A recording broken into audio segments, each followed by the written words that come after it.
Bharatiya Janata party Chityal పట్టణ committee అధ్యక్షులు గూండాల నరేష్ గౌడి గారి ఆధ్వర్యంలో చిట్యాల విద్యుత్ కార్యాలయం ముందు భారతీయ జనతా పార్టీ ధర్నా కార్యక్రమం చేపట్టడం జరిగింది.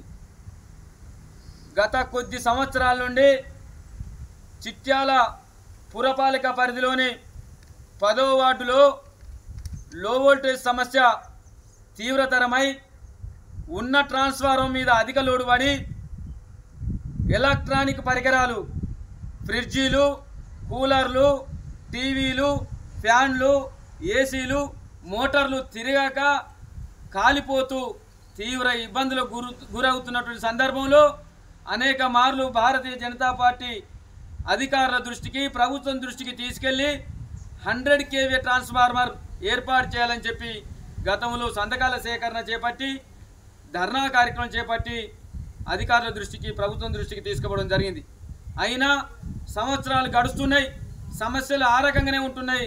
ఎండాకాలం మొత్తం కూడా చాలామంది ఫ్యాన్లు, కూలర్లు, ఫ్రిడ్జీలు, ఏసీలు, మోటార్లు తిరగ కాలిపోయి అనేక ఆర్థిక ఇబ్బందులకు గురి ఉన్నారు.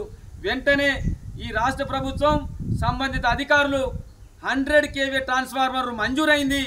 అది ఇప్పటి వరకు కూడా ఫిట్ చేయకపోవడం వల్ల ఇబ్బందులు ఎదురవుతున్నాయి. తక్షణమే ఎల్లమ్మ గుడి దగ్గర 10వ వార్డులో మంజూరైన 100 kV ట్రాన్స్ఫార్మర్ను వెంటనే బిగించి లో వోల్టేజ్ సమస్యను పరిష్కరించాలని చెప్పి ఈ సందర్భంగా మేము డిమాండ్ చేస్తున్నాం. లేనట్లయితే ఈ కొద్ది రోజుల్లో, ఈ 2, 3, 4, 5 రోజుల్లో ట్రాన్స్ఫార్మర్ బిగించినట్టయితే నల్లగొండలో ఉన్న ఎస్సీ కార్యాలయాన్ని కూడా ఈ స్థానిక వార్డు ప్రజలతోటి ముట్టడిస్తా అని చెప్పి సందర్భంగా హెచ్చరిస్తా ఉన్నాం.